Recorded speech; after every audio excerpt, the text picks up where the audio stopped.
নমস্কার বন্ধুরা, আপনাদের সবাইকে অঞ্জনা রান্নাঘরে স্বাগত। আজকে আপনাদের সঙ্গে শেয়ার করব বেলাবেলি ঝামেলা ছাড়াই খুব সহজে নরম তুলতুলে রুটি কিভাবে তৈরি করা যায় ময়দা আর ডিম দিয়ে, সেটা আপনাদের সঙ্গে শেয়ার করছি। তো বন্ধুরা দেখুন, একদম একটা ছিঁড়ে আপনাদেরকে দেখিয়ে দিচ্ছি। এই দেখুন কত নরম তুলতুলে হয়েছে। এই রুটিটা কিন্তু সকাল বা বিকেলে যে কোনো সময়ে কিন্তু তৈরি করে নিতে পারেন, খুব সহজে তাড়াতাড়ি হয়ে যায়। বাচ্চা থেকে বড় সকলেই রুটিটা আশা করছি পছন্দ হবে, খেতে কিন্তু ভীষণই ভালো লাগে। তাহলে বন্ধুরা চলুন আমার এই রুটিটা কিভাবে আমি তৈরি করি সেটা আপনাদের সঙ্গে দেখাচ্ছি। দেখুন, এখানে আমি একটা বাটি নিয়েছি, এর মধ্যে আমি এক বাটি ময়দা নিয়েছি। ওজন হিসাবে 150-200 গ্রাম ময়দা হবে। তার মধ্যে আমি 3টে ডিম দেব।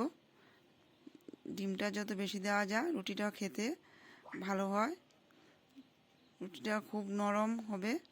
তা আমি এখানে 3টে ডিম দিয়েছি। এই ডিমটা এখন ময়দার সাথে ভালো করে মিশিয়ে নেব। দেখুন এইভাবে বন্ধুরা আমি হাত দিয়েই মাখিয়ে নিচ্ছি, আমার থেকে হাত দিয়েই ভালো লাগে। আমি হাত দিয়ে এইভাবে করে মেখে নিলাম। দেখুন ব্যাটারটা আর একটু পাতলা হবে, তা আমি আর একটু জল দেব। জল দিয়ে ব্যাটারটা একটু পাতলা করে নেব। দেখুন একটু জল দিয়ে দিলাম, দিয়ে ব্যাটারটাকে রেডি করে নিচ্ছি।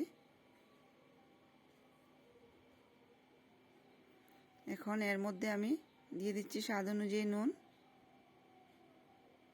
তারপরে এই রুটির জন্য আমি এখানে কিছু কাঁচা লঙ্কা, একটা বড় সাইজের পেঁয়াজ আর ধনেপাতা কুচি নিয়েছি। এখন সবগুলো একসঙ্গে দিয়ে দেব।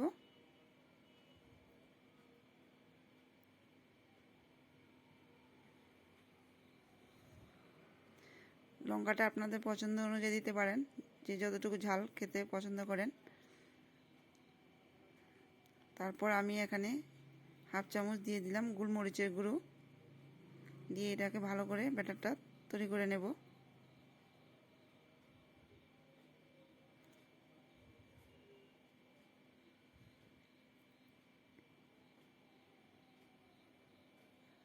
দেখুন ব্যাটার রেডি হয়ে গেল, এরকম ঘনত্বে থাকবে।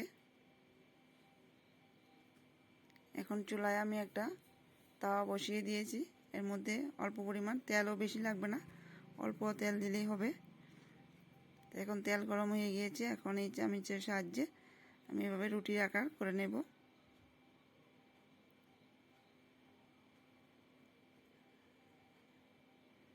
এখন এভাবে করে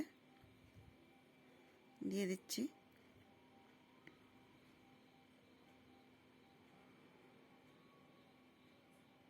আর একটু দিয়ে আপনারা চাইলে ছোটো সাইজেরও করতে পারেন, আমি একটু বড় সাইজের রুটিটা করেছি।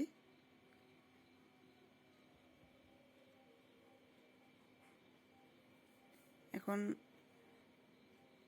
মিডিয়াম আঁচে রেখে আমি 2 মিনিট সময় এটাকে এভাবে রেখে দেব, তারপর উল্টে দেব।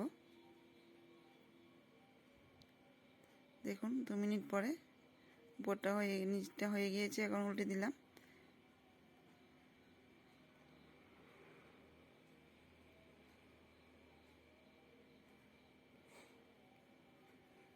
দেখুন রুটি হয়ে গিয়েছে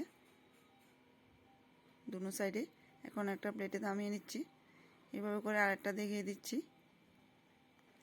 এখন আরও 1 চামচ তেল দিয়ে দেব।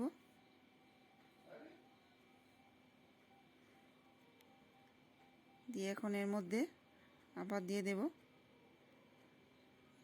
ব্যাটারটা।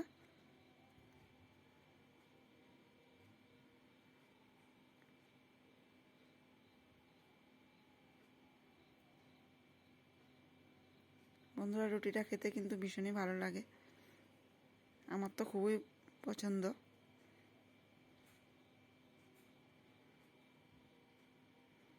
তো এভাবে করে আমি সবগুলি রুটি বানিয়ে নেব। দেখুন হয়ে গিয়েছে, এবার উল্টে দেব।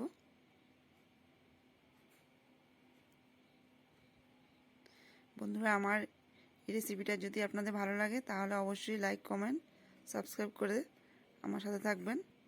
আজকের মতো এই পর্যন্তই। পরবর্তী ভিডিও নিয়ে আবার হাজির হব। নমস্কার।